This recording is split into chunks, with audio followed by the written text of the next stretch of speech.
ভক্তি মাতি চৌধুৰীয়াই মাতি সমস্ত জীৱনজ্যোতি সমস্ত ধৰ্মৰ বিনয় সমস্ত জনৰ পদবিকাশী আজ্ঞা ভাবি পালন কৰি দুৰ্গৰ দুৰ্গতিকৈ ৰামকৃষ্ণ হৰিনাম জাতকৰে ধৰ্মমানিয়াৰ ধৰ্মনাম বিভূতি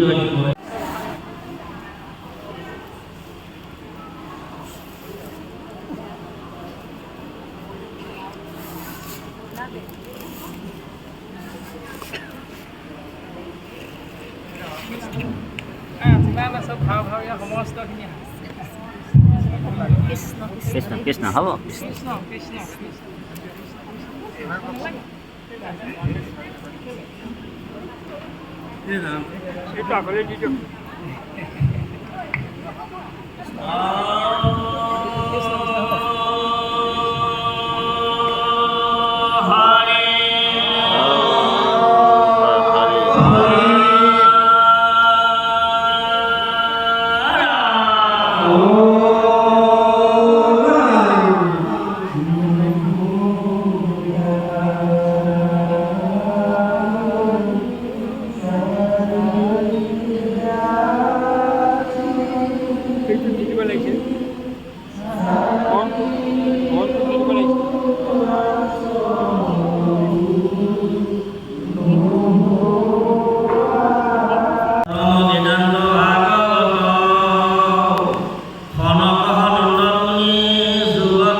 চাৰি বেদে পঢ়ে নিষ্ঠ কৰি গোবিন্দৰ চৰণৰ কিংকৰে শংকৰে পঢ়ে সদা ডাকি বোলা হৰি হৰি।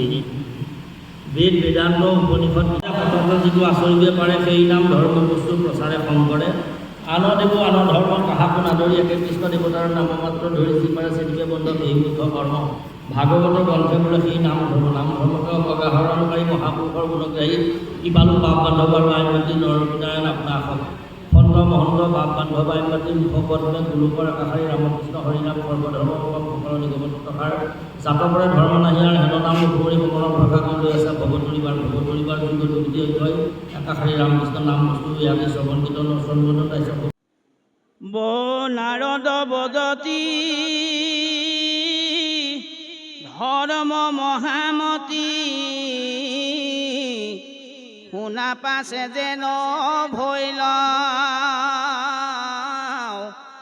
শুক্ৰৰতনয় কামে বৈশ্য হুয়া আপোনাৰ গৃহে গৈল সেই সময়ত সবাকো দয়ায়ে দৈত্য শিশু সমস্ত মহাপুণ্যৱন্ত প্ৰহ্লাদে কহন্ত ভাগৱত ধৰ্ম যত দুৰ্লভ মনুষ্য জন্ম যিটো পায়া বুদ্ধিমন্ত যেবে হয় কুমাৰ কালত হুয়া একমত ভকতিক আশ্ৰয়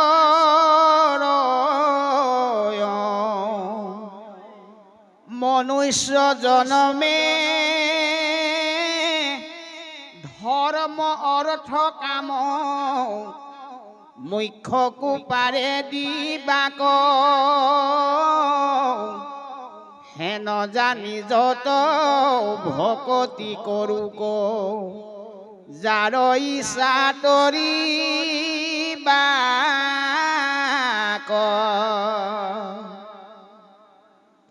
মনুষ্য শৰীৰ চঞ্চল সদায় কিয়তি ক্ষণে কালে ধৰে কোটি কোটি জন্ম উপজি মৰিয়া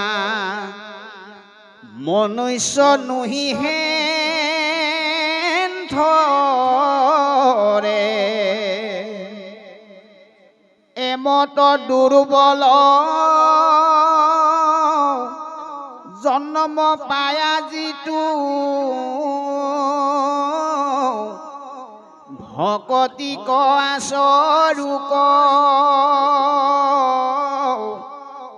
কাম্য কৰ্ম যত মিছাহে নজানি তাক বাঞ্ছা নকৰুক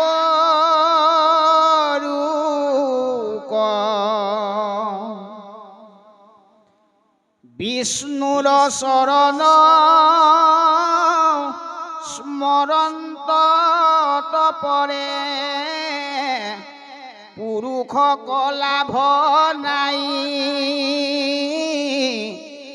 যিমান ভকতি হৰি হুমৰুক মনুষ্য জন্মে সদায়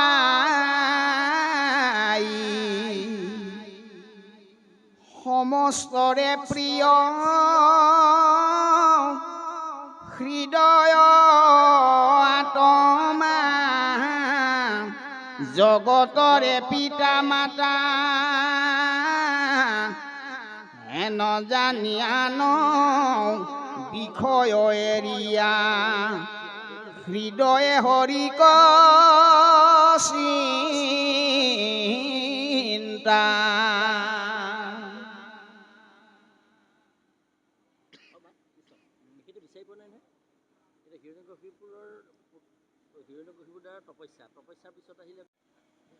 শ্ৰীমন্ত শংকৰ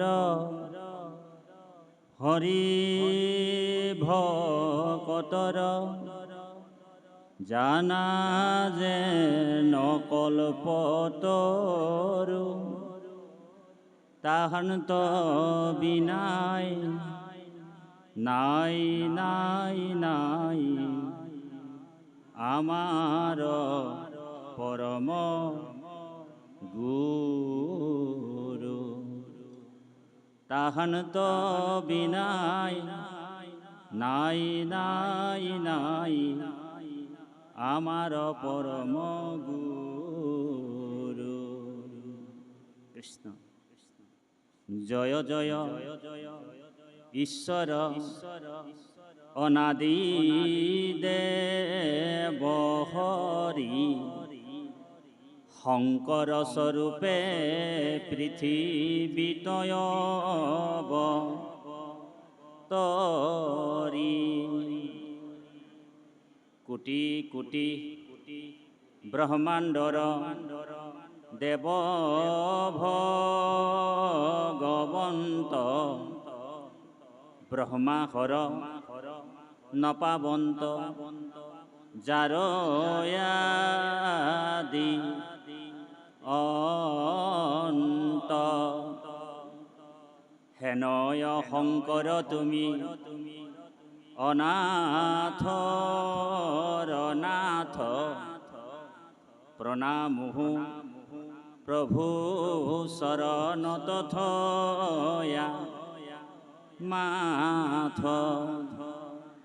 সদ্মৰূপে আহি তুমি নৰৰূপ ধৰি তাৰিলা সন্তক প্ৰভু পাখণ্ড সংহৰি তাৰিলা সন্তক প্ৰভু পাখণ্ড সংহৰি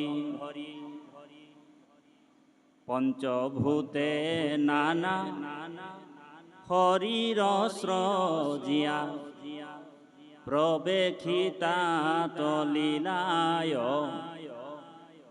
কৰন্ত ভুৱন যিটো নাৰায়ণ প্ৰণামো তাংক সদায় হেহি কৃপাময় মূৰ বাক্যচয় অলংকৃত কৰন্তোক শৃংগাৰাদি নানা ৰখে বাজ হৌক আনন্দে লোক শুনুক। কৃষ্ণ অনন্ত কোটি ব্ৰহ্মাণ্ডৰ পৰম অধ্যক্ষ, অনন্ত কোটি ব্ৰহ্মাণ্ডৰ পৰম অধিকাৰী, অনন্ত কোটি ব্ৰহ্মাণ্ডৰ পৰম নায়ক যোগেশ্বৰ মহেশ্বৰ পীতাম্বৰধাৰী নাৰায়ণ কমল নয়ন গোপীবল্লভ গোপীনাথ ভগৱান কৃষ্ণৰ অভয় পদ পংকজ কমলত সৰ্বপ্ৰথমে কোটি কোটিবাৰ ভক্তিপূৰ্ণ সেৱা জনোৱা হৈছে। কৃষ্ণ যিটো মহামতী গুৰুজনা হৰি ভক্তি পন্থ উপদেশ দিয়া দুখময় সংসাৰ পাৰ কৰে, তেনেহেন শ্ৰীগুৰুৰ শ্ৰীচৰণত লক্ষ লক্ষ হাজাৰ হাজাৰ কোটিবাৰ ভক্তিপূৰ্ণ সেৱা জনোৱা হৈছে। আজি শিৱসাগৰ জিলাৰ খনামুখ এই পবিত্ৰ মঞ্চত কলিযুগৰ শ্ৰেষ্ঠতম যজ্ঞ জ্ঞান যজ্ঞ পুৰাণ সূৰ্য মহাভাগৱত শাস্ত্ৰভাগ আজি খনামুখ হায়াৰ ছেকেণ্ডেৰী যুৱক যুৱতী ছাত্ৰ ছাত্ৰী ভকত বৈষ্ণৱৰ সংকল্পৰ যোগেদি তেৰা সমস্তই আজি এই পবিত্ৰ মঞ্চতে আয়োজন কৰিছে। আমি সমস্ত উদ্যোক্তা মণ্ডলীক সৰ্বপ্ৰথমে কোটি কোটিবাৰ ভক্তিপূৰ্ণ সেৱা জনোৱা হৈছে। লগতে পূব পশ্চিম উত্তৰ দক্ষিণৰ পৰা বিদুৰ উদ্ধৱ সন্ত মহন্ত ভকত বৈষ্ণৱ ভগৱন্তৰ কৃষ্ণ কথা অমৃত সমান পান কৰিবৰ কাৰণে দূৰ দূৰণিৰ পৰা খেদিগুৰি আহিছে আৰু আসন অলংকৃত কৰি আসনৰ সৌষ্ঠৱ বৃদ্ধি কৰি থকা মোৰ পৰম জন্মে জন্মান্তৰ বাপাই সকলক আমি এই আসনৰ পৰা কোটি কোটিবাৰ ভক্তিপূৰ্ণ সেৱা জনোৱা হৈছে। কৃষ্ণ ব্ৰজধামৰ গোপিনী স্বৰূপ ভক্তি মাতৃ আই সমস্তকো আমি এই আসনৰ পৰা কোটি কোটিবাৰ ভক্তিপূৰ্ণ সেৱা জনোৱা হৈছে। দেহৰ ভৱিষ্য স্বৰূপ যুৱক যুৱতী ভক্ত প্ৰহ্লাদ ধ্ৰুৱ শিশুসকলকো আমি আন্তৰিক সেৱা জনোৱা হৈছে। লগতে আমাৰ এই মঞ্চতে আজি পবিত্ৰ অনুষ্ঠানটিত পৰম মংগল নামৰ যি আয়োজন কৰিছিলে আৰু এই পৰম মংগল নামষাৰ বেকত কৰি আপোনালোকক নাম আনন্দ বিলাই দিয়া মোৰ সুহৃদ তথা পিতৃস্বৰূপ মাৰ্গদৰ্শনকাৰী শ্ৰীমন্ত শংকৰদেৱ সংঘৰ একনিষ্ঠ সেৱক পৰম বৈষ্ণৱ আমাৰ সোণাৰাম ভাগৱতী প্ৰভুজনাক আমি এই আসনৰ পৰা সেৱা জনোৱা হৈছে। লগতে পাঠৰ আসন অলংকৃত কৰা আমাৰ পৰম শ্ৰদ্ধাৰ কুকিল কণ্ঠৰে আপোনাসৱক কৃষ্ণ কথা অমৃত সমান পান কৰাই থকা পদ্ম কাকতি প্ৰভুজনকো সেৱা জনোৱা হৈছে। লগতে অসমৰ এজন বিশিষ্ট ব্যাখ্যাকাৰক যিজনৰ কাৰণে আজি আপোনালোকক আমি চৰণ দৰ্শন কৰিবলৈ সুবিধা পাইছোঁ, প্ৰাণজিৎ গগৈ প্ৰভুজনকো আমি এই আসনৰ পৰা সেৱা জনোৱা হৈছে। এই অঞ্চলৰ সমূহ ৰাইজ ভক্ত বৈষ্ণৱ যুৱক যুৱতীকে আমি শ্ৰদ্ধা জ্ঞাপন কৰিছোঁ। আৰু দুগৰাকী আমাৰ পৰম শ্ৰদ্ধাৰ পাঠকী আছে, তেখেত সমস্ত আপোনাসৱক অমৃত পান কৰাব। আমি তাৰ সমস্তকো ভক্তিপূৰ্ণ সেৱা জনোৱা হৈছে। কৃষ্ণ এতিয়া সৎসংগ বুলি কৈছে ভাগৱতে। ভাগৱতৰ একাদশ স্কন্ধতে কৃষ্ণই উদ্ধৱক আহিলেও তেওঁ ইয়ালৈ আহিব নোৱাৰে। গতিকে আপোনাসৱ সকলো কৃপাতে ব্রহ্মার ভৈলা জ্ঞান কৃষ্ণ কৃপা বিনে কাইজ সাধিবাক টান। বোলে কৃষ্ণ কৃপা নহ'লে এনেকুৱা অনুষ্ঠান পাতিব নোৱাৰে। তেখেত সমস্তৰ প্ৰতি কৃষ্ণ কৃপা আছে আৰু আপোনালোকৰ প্ৰতিও আমাৰ প্ৰতিও ভগৱন্তৰ বিশেষ কৃপা আছে। সেইকাৰণে আমি আজি আহি এই মহাবৈকুণ্ঠৰ য'ত নেকি ভকত বৈষ্ণৱ থাকিব সেইটোৱে হৈছে দ্বিতীয় বৈকুণ্ঠ। ভগৱান কৃষ্ণই নাৰদক কৈছে, হে নাৰদ, নাহম তৃষ্টামি বৈকুণ্ঠে যোগিনম হৃদয় নচ মদভক্ত যত্ৰ গাৱন্তি তত্ৰ তৃষ্টামি নাৰদ। ভগৱান কৃষ্ণই নাৰদক কৈছিলে যে নাহম তৃষ্টামি বৈকুণ্ঠে বা নাহম বসামি বৈকুণ্ঠে, তৃষ্টামি বা বসামি, নাহম বসামি বৈকুণ্ঠে যোগিনাম হৃদয় নচ মদভক্ত যত্র গাৱন্তি তত্ৰ তিষ্ঠামি নাৰদ। মই বৈকুণ্ঠত নাথাকোঁ ৰয়, বোলে যোগীৰ হিয়া এৰি সমুদায় থাকোঁ মই ভক্তৰ কীৰ্তন কচাই। আৰু মোৰ লগে লগে মোৰ পিছে পিছে এই অনন্ত কোটি যি ব্ৰহ্মাণ্ডত সৃষ্টিৰ যিবিলাক বস্তু আছে, স্থাৱৰ জংগম সকলোখিনি বস্তু মূৰ্তিমন্ত হয়, সেই পুণ্য তীৰ্থলৈ যায় বুলি কৈছে। যিমান তীৰ্থবিলাক আছে, তত্ৰৈব গংগা যমুনা সৌবেনী গোদাবৰী সিন্ধু সৰস্বতী সো সৰ্বাণি তীर्थানি বসন্তি তত্ৰ যথা অচ্যুত দ্বাৰা কথা প্ৰসংগ। য'ত ভগৱন্তৰ কথা ভকতসকলে নিৰ্গুণ ব্ৰহ্ম কৃষ্ণ কথা য'ত শ্ৰৱণ আৰু কীৰ্তন ধৰ্ম পালন কৰে, তাত ভগৱন্তৰ লগতে সেই তীৰ্থসমূহ বাস কৰে বুলি কৈছে। গতিকে আজি আমাৰ পৰম সৌভাগ্য ভকত দৰ্শন হ'ল, আৰু এই ভকত দৰ্শনে হৈছে ভগৱন্তৰ দৰ্শন। বুজি পাইছেনে? ভকত দৰ্শন মানে হৈছে ভগৱন্তৰ দৰ্শন। সেইকাৰণে প্ৰথমে ভকতক সেৱা কৰিবলৈ কৈছে। বোলে কৃষ্ণক পাইবাৰ জানা ভকতেহে পন্থা, এহি মানে কহে গীতা ভাগৱত গ্ৰন্থা। বোলে কৃষ্ণক পাবলৈ হ'লে প্ৰথম এপ্লিকেশ্যনখন, আবেদনখন আমি কাক জনাব লাগিব? ভকতক জনাব লাগিব। ভকতৰ ভকতি নকৰাকৈ কোনেও মোক লাভ কৰিব নোৱাৰে। গতিকে এই সপ্তম স্কন্ধ ভাগৱতত 12টা স্কন্ধ আছে ভাগৱতৰ। তাৰ ভিতৰত এটা স্কন্ধত কেৱল ভকতৰ চৰিত্ৰৰ কথা লিখিছে বেদব্যাসে, হয়নে বাৰু? আৰু সেই স্কন্ধটোৱে হৈছে ভক্ত প্ৰহ্লাদ চৰিত্ৰ সপ্তম স্কন্ধ। তাত বিশেষভাৱে ভকতক প্ৰাধান্য দিছে। আৰু এই সপ্তম স্কন্ধ ভাগৱততে যি ভক্ত দৈত্য শিশুসকলক পৰম ভাগৱত মহাভাগৱত ভক্ত প্ৰহ্লাদে দৈত্য শিশুসকলক কি বুলি কৈছে?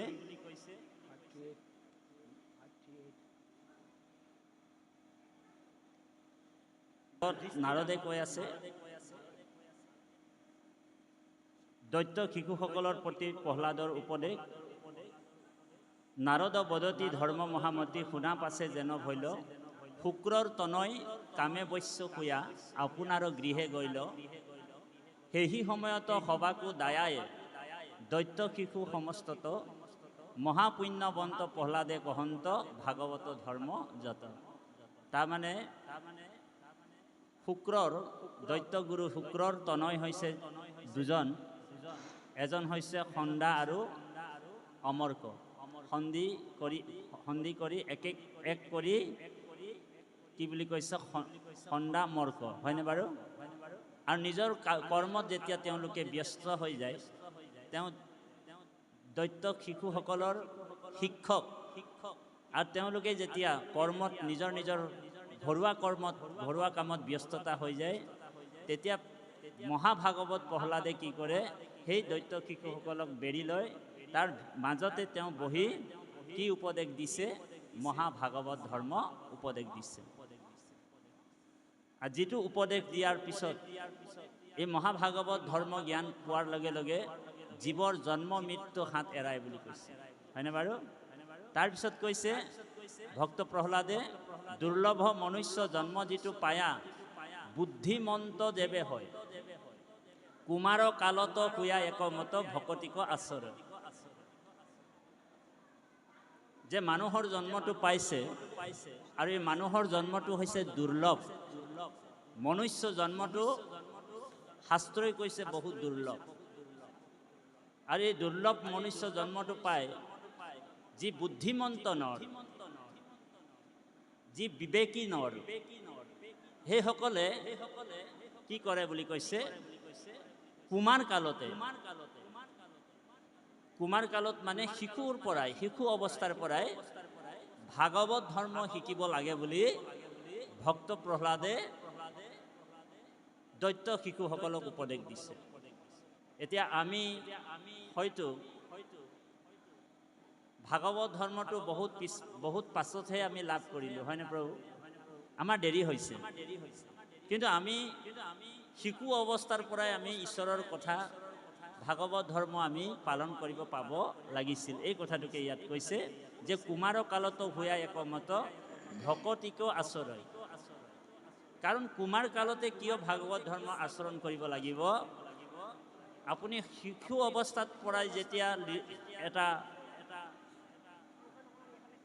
ভাল কথা বা বেয়া কথা যিকোনো কথা এটা যদি শিকাই দিয়া হয় তেওঁ সেইটোকে জীৱনভৰ মনত ৰাখিব জীৱনভৰত তেওঁ নাপাহৰে সেইকাৰণে শিশু অৱস্থাৰ পৰা আমি যদি ঈশ্বৰৰ কথাবিলাক তেওঁলোকক যদি শিকাই দিওঁ ভাগৱত ধৰ্মৰ কথা যদি বুজাই দিওঁ গতিকে নিজৰ পিতৃৰ দায়িত্ব সেইজনে উত্তম পিতা মাতা হ'ব পাৰে যি নিজৰ সন্তানক শৈশৱ অৱস্থাৰ পৰাই ভাগৱত ধৰ্মৰ কথা বা ভক্তি ধৰ্মৰ কথা বা ঈশ্বৰক চিনাকি কৰি দিয়ে জগতৰ গুৰুক চিনাকি কৰি দিয়ে সেইজনে ধন্য পিতৃ মাতৃ বুলি কৈছে বুজি পাইছেনে কথাটো তাৰপিছত কৈছে যে মনুষ্য জনমে ধৰ্ম অৰ্থ কাম মুখ্যক পাৰে দিবাক হেন জানি যত ভকতি কৰোক যাৰ ইচ্ছা তৰিবাক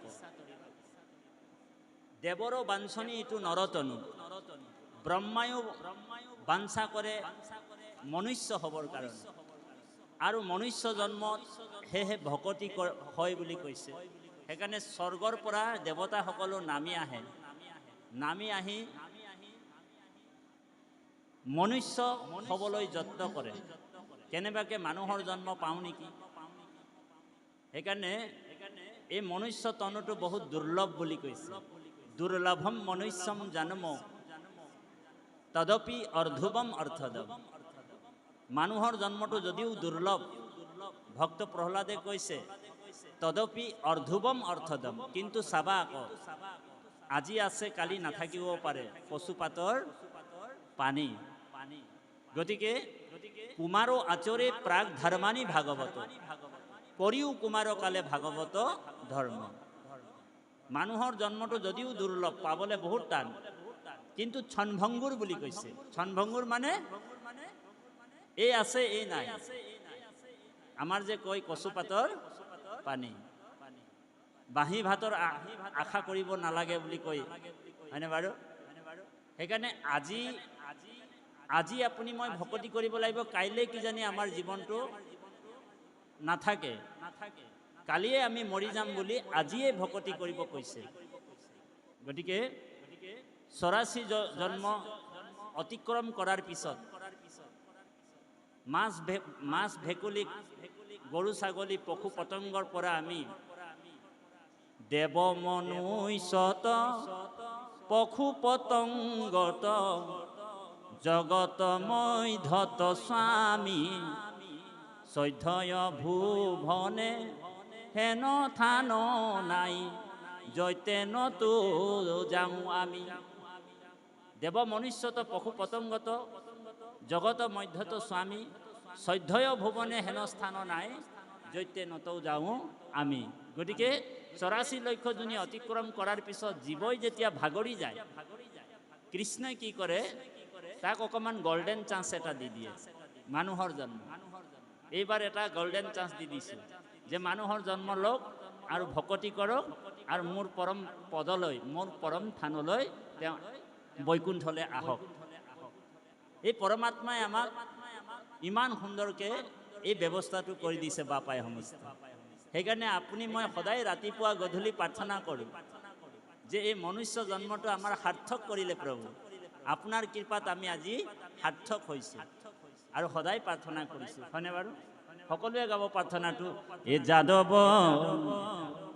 যদু নন্দন মাধৱ মধুসূদন তুমি নিত নিৰণ জননাৰায়ণ তোমাত লৈলো শৰণ।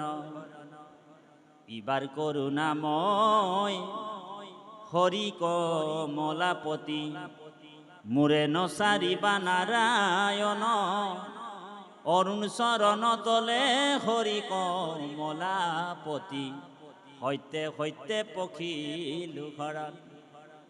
হৰি চৰণত শৰণ লৈলো এ হৰি নাৰায়ণ মানৱী জনম সফল কৰিলো এ হৰি নাৰায়ণ গোপাল গোবিন্দ যদু নন্দন কৃষ্ণৰ চৰণে লৈলো শৰণ। এইটো আপুনি মই গৰ্ভতেই প্ৰাৰ্থনা কৰিছোঁ। আমাৰ শৰণ দুবাৰ হৈছে, জীৱাত্মাৰ শৰণ দুবাৰ হয়। যেতিয়া গৰ্ভত আমি সোমাইছিলোঁ মাকৰ পেটত, তেতিয়াই আমি উল্টা আমাক ভৰি দুটা ওপৰ কৰি থৈছিলে, তেতিয়াও আমি হাতযোৰ কৰি ভগৱানক প্ৰাৰ্থনা কৰি আছোঁ। এই প্ৰাৰ্থনাটোকে কৰিছিলোঁ। যেতিয়া ভূমিষ্ঠ হৈ জীৱ পাহৰি আছিলোঁ, গুৰু আশ্ৰৰ্য ভগৱানৰ ভকতে আমাক মনত পেলাই দিলে যে যাদৱ যদু নন্দন মাধৱ মধুসূদন। কিন্তু এই প্ৰাৰ্থনাটো আমি মাকৰ গৰ্ভত যেতিয়া সোমাই আছিলোঁ তেতিয়াও কৰিছিলোঁ। তাত আমাৰ শৰণ হৈ গ'ল আৰু এইটো হৈছে আমাৰ আনুষ্ঠানিক শৰণ। এই মানৱী জন্মটো আমি এতিয়া সফল কৰিলোঁ। সেইকাৰণে ইয়াতে ভক্ত প্ৰহ্লাদে কৈছে মনুষ্য শৰীৰ চঞ্চল সদায় কেতিখনে কালে ধৰে কোটি কোটি জন্ম উপজি মৰিয়া মনুষ্য নুহি হেন্তৰে। কোটি কোটি জন্ম পায়ৰ পিছতো, অনেক অনেক জন্ম পোৱাৰ পিছতো জীৱাত্মা মানুহৰ জন্মটো পোৱাটো বহুত টান বুলি কৈছে। দেৱৰ দুৰ্লভ বুলি কৈছে, দেৱতাও মানুহৰ জন্ম নাপায় বুলি কৈছে। আৰু আপোনাক মোক ভগৱন্তই ইমান সুন্দৰ এটা কৃপা কৰিলে। কৃষ্ণ যাওক বাৰু, কৃষ্ণ।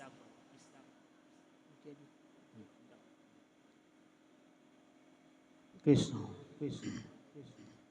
মুকুন্দ পদক যিটো জনে ভজে যেন মতে সুখী হয় একোৱে নপাৱে হিমত কৰিয়া নুহিকে সুখী নিশ্চয়। ঘূৰ সংসাৰক যাৱে নতু পাৱে শৰীৰ সুদৃঢ় থাকে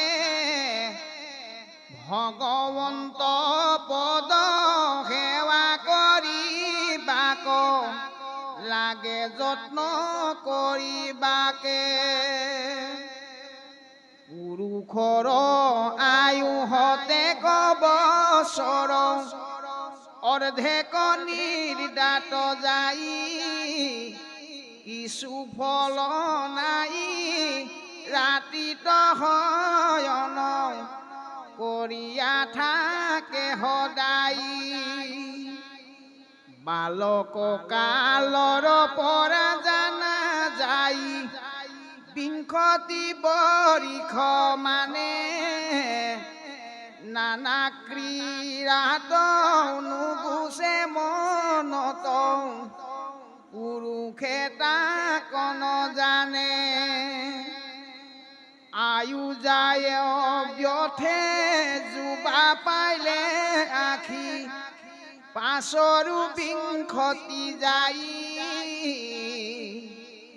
অসমৰ্থ ভৈলে বল দূৰ গৈলে কিছু তাৰ ক্ষমা নাই। তথাপিতো মন পূৰণ নযায় শৰীৰত বল নাই আকুল ব্যাকুল লাখুটিক ধৰি আনে দ্ৰব্য সৰ্বদাই বলৱন্ত কাল তাহাক পুৰিবে নপাৰয় একো কালে সিহব বছৰ এহিমতে যাই বিষয় মিছা জঞ্জালে চক্ষুৱেও ন মনে কাণে নুশুনয় তথাপি তৃষ্ণা বিস্তৰ এহিমতে সিটো গলি পচি যাই অধৰ্ম পাপী বৰ্বৰ বুলিবা যৌৱন কাল মানে যিটো বিষয় ভোগ কৰিব বৃদ্ধ কাল ভয়লে বিৰকত হুয়া পাছতো মুখ্য সাধিব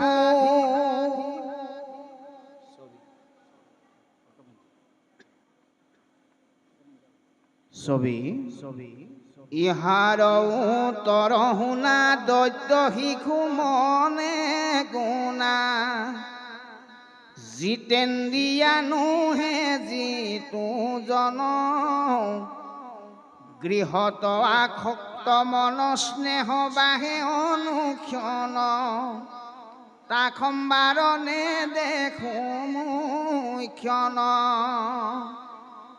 কোননো পুৰুষ আছে বিষয়ক কৰি পাছে এৰিবাক সামৰ্থ হুইবেক এতেকে নিষ্ঠ কৰি বালক কালৰে পৰা ভকতিত যত্ন কৰিবেক আৰু হেতু নেৰিবাৰ শুনা কহুহাৰে হাৰ ধন আশা এৰিবেক কোনে দেহাটো কৰিয়া শ্ৰেষ্ঠ জানা ধন নিষ্ঠে নিষ্ঠ মানে আতি পৰম যতনে প্ৰাণকো এৰিয়া গয়া চুৰ হবে চুৰি কৰে পাইলে তাকতে খনে কাটয় হেনখে দুৰ্জন ধন তথাপিতো তাতে মন এৰিবাককে শুন পাৰয় ৰাজাক হেৱয় কতো অৰ্থৰ নিৰ্দানে গয়া যুদ্ধ কপাঞ্চয় ৰাজা ৰঙে ধনৰ নিমিত্তে পাছে আপুনিও কাটা যায় দেখিও বিচাৰি শিশু ৰঙে কৃষ্ণ কৃপালু বাপায় সমস্ত কৃষ্ণ ভক্ত প্ৰহ্লাদে কৈছে জয় গুৰু শংকৰ সমস্ত জনা কৃপালু বাপাৰ চৰণত আমি পুনশ্চবাৰ সেৱা নিবেদন কৰা হৈছে আপোনাৰ সব মহামহন্তৰ সেৱাৰ বাবে উদ্যোক্তা মণ্ডলী তথা ছাত্ৰ ছাত্ৰীসকলে এভাগী সিদ্ধান্নৰো ব্যৱস্থা কৰিছে গতিকে সিদ্ধান্ন ভকতে গ্ৰহণ কৰিব পৰাৰো বৰ্তমান সময় হৈছে গতিকে 20 জনমানকৈ আসনৰ ব্যৱস্থা আছে উঠি গৈ সিদ্ধান্ত গ্ৰহণ কৰি পুনৰ এই স্থানলৈ আহি অনুষ্ঠানভাগী চলাই নিয়াত